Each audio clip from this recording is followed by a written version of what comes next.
Om Swastiastu, pada video kali ini saya akan membahas mengenai proses-proses yang mempengaruhi evolusi. Sebelumnya, perkenalkan nama saya Niputu Alvila Mustikasari dengan NIM 1813041012 dari kelas 6A Pendidikan Biologi. Adapun topik pembahasan yang akan saya bahas, pertama mengenai perkawinan tidak acak, kedua migrasi, ketiga seleksi alam, keempat hanyutan genetik, yang kelima mutasi. Yang pertama mengenai perkawinan tidak acak. Perkawinan tidak acak adalah perkawinan asortatif atau perkawinan berdasarkan pilihan, di mana individu memilih pasangan yang sama dengan dirinya dalam fenotip tertentu. Sebagai contoh, beberapa kodok paling sering mengawini kodok yang ukurannya sama. Perkawinan yang tidak acak akan meningkatkan jumlah genotip homozigot dari lokus in pada individu. Selanjutnya, yang kedua ada migrasi. Migrasi adalah perpindahan spesies-spesies dari tempat semula ke tempat-tempat yang baru. Generasi-generasi yang terbentuk pada tempat yang baru akan berbeda dari spesies-spesies nenek moyang asal-usulnya.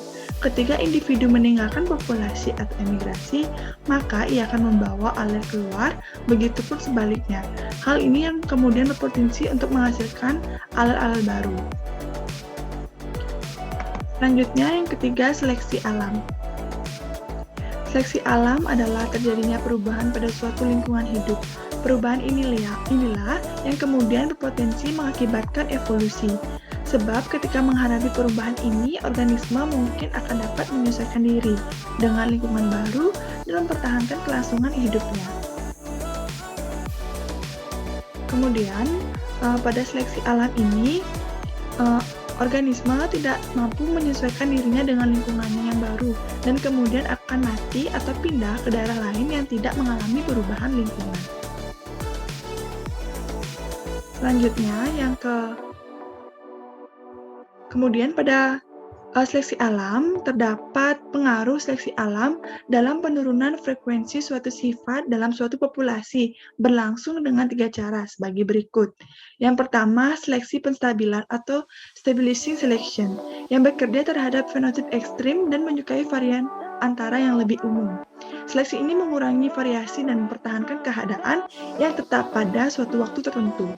Kemudian yang kedua mengenai seleksi langsung atau directional selection. Seleksi ini menggeser keseluruhan susunan populasi dengan cara lebih menyukai salah satu varian yang ekstrim. Yang ketiga yaitu seleksi penganekaragaman atau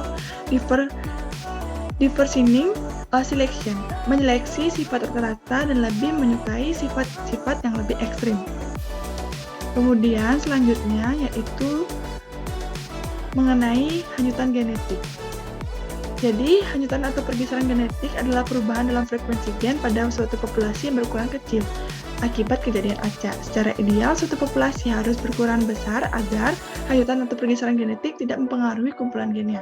Pada umumnya, hanyutan genetik disebabkan oleh bencana besar dan pembentukan koloni baru oleh sejumlah kecil individu. Selanjutnya yang kelima, terdapat mutasi. Mutasi adalah perubahan dalam DNA suatu organisme. Suatu mutasi baru yang diturunkan melalui gamet dapat dengan segera mengubah kumpulan gen suatu populasinya. Mutasi selalu terjadi hampir semua gen. Mungkin mengalami mutasi sekali pada saat pembelahan yang ke 50.000 hingga 100.000. Baik, sekian yang dapat saya sampaikan. Saya ucapkan terima kasih. Saya tutup dengan Parama Santi. Om Santi Santi Santi Om.